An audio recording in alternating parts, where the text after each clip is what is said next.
You're back with Lights, Camera, Akron, tuning in to our health and wellness episode. I'm Alaina Pinto, and I really don't know why DJ Johnson is sweating so bad. Just doing some lunges during the break, trying to maximize my time. Interesting. You know what you should do next break, though? Grab some water. No. You should do some yoga. It actually relaxes your body and your mind. Isn't that for like chicks? Actually, I hear half the football team is doing it this season to prepare for next season. Maybe I'll give it a shot. Alaina spent some time with Jeanette Benjamin, who taught her a few tips about yoga. Take a look. We're here once again with Jeanette Benjamin, owner of LaGrange Yoga, and Jeanette is going to teach us a little bit more about yoga. So what is your philosophy about yoga? Well, my idea on yoga is I like to practice yoga to kind of undo all the damage that everyday life does to us. One of the reasons I got into yoga is because I was very involved in martial arts and fitness. And the older I got, the more things hurt. And yoga was a great relief for that. So I added that into my regular training routine. And then my goal became, wow, this is great for me. Other people need this. So I work with a lot of different age groups and a lot of different people. And my goal is to bring them comfort, whether they're an athlete or an old person. Yoga is very versatile and offers something for everybody. It might be intimidating for someone that's never experienced yoga, even haven't experienced working out before, to come into a yoga class. What is your advice for someone like that? Well, it depends on where they're coming from. A lot of people will see like a spandex-laden class with lots of mirrors and beautiful people doing poses, and that can be intimidating. I don't teach that way. So my advice to them is to find a place that fits what you're looking for. If you've never done yoga and you're interested, you have to figure out why you're interested. I mean, is it because you have an injury? Is it because you just want to get in shape and start out kind of nice and easy? Or are you in great shape and you're looking for like a power vinyasa hot yoga class where you're going to sweat and work really hard? You have to determine what exactly you're looking for, and sometimes you just have to make calls or talk to people to figure that out. What is a normal day in your yoga class like?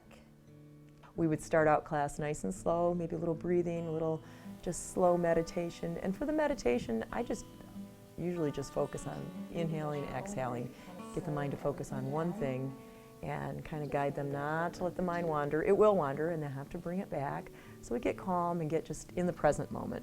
And from there we warm up, stretch a little bit, and just work our way into maybe a little more active standing poses, maybe a sun salutation where you're reaching up and bending over and stretching out, and then go into balance poses. I said standing poses. There's a lot of like ab work you can do, and it's all in poses, so you can do boat pose where your legs are up and you're almost like in a V, like a V sit up, but you're holding that out. There's so many different core things that you can work on. I go through that, and then as we start to end off, then we kind of cool down and we do a lot of twists and come back to the floor, and then final Shavasana pose. Everybody thinks, oh, Shavasana, it's corpse pose. I get to go to sleep here. But that's not really the purpose of it. The purpose of that is to just let the body settle after you've gone through your hour routine. Let it settle and you kind of absorb everything from that practice. And that's how a basic class goes pretty much. I just start on the floor, work my way up, and make my way back to the floor. Arm down to the thigh, right arm straight up, and open up this whole side body. Couple breaths, and then we're going to reach. When you're in a regular workout class, a lot of times your instructor will just be at the front of the class just working out and yelling out, do this, do that, do this, do that. And you're just following them. But with yoga, you have to tune into exactly what they're saying. And it'll be like, take a deep inhale, hold it, let it out, whatever type of breathing exercise you might be doing. So you can work with that. And it's just, you have to follow your guide. What would you tell someone who maybe doesn't want to do yoga because they don't think it's enough of a workout for them? People have different considerations about yoga. Some are like, oh, I can't do yoga because, it's not a workout. I just don't want to stand there. Oh, my favorite is, well, I can't bend my body in a pretzel. It's not bending your body in a pretzel. Right. It can be used for any type of body and any type of thing that you need. And a lot of the yoga, you're doing like static movements where rather than, jumping up and down like in an aerobic or cardio class, you're holding a muscle, in a static position for a long period of time, and that will build strength and shape your muscles and shape your body. If you're in great shape, you can do a really hard yoga class and you can be sweating and working out like crazy. But if you have a mindset that, oh, I just don't want to just stand there and, you know, stand in a pose and hold a position, then you just haven't found the right class. So what are the benefits of yoga? There are a ton of benefits from yoga. One of the main ones is flexibility. Some people are like, well, I can't move, you know, I'm too stiff. If you practice, things will loosen up. So the flexibility is great.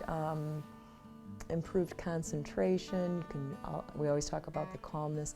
Some people love to do yoga just to get that connection between the mind, body, and spirit. And when I mentioned earlier how the class is guided and you're told what to do, it brings an awareness to what's going on in your body. When someone is telling you, okay, inhale, you can like almost imagine the air coming in and going out, and things that you never even think about. I mean, we breathe all the time and we never even take note of it. But when someone else is guiding you and you have that awareness, then you get that mind-body connection, which just can help you anywhere in life. Nice and tall. Think about your inner goddess. I just like to sing that.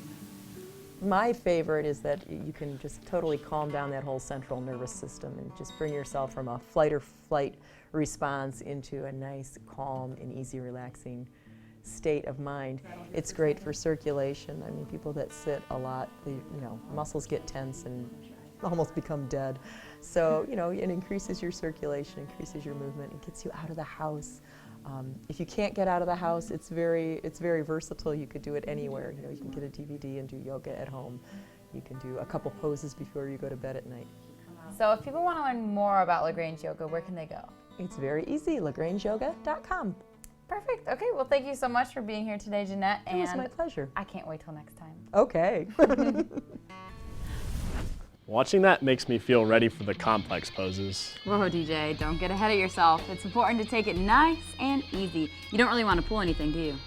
Yeah, not being able to stand up next to you may depress me. Aw, hey, though, come on. Mental health is important too. And it's a good thing that doing yoga supports mental health as well as physical health. Now, are yoga pants mandatory for these classes? That's a really good question. Let's research that over break. But for now, you can tell us some of your favorite health tips by commenting on our page at facebook.com/ZTVLCA, tweeting us at ZTVLCA, or just watch some more LCA at youtube.com/ZTVLCA. We'll be right back after this short break.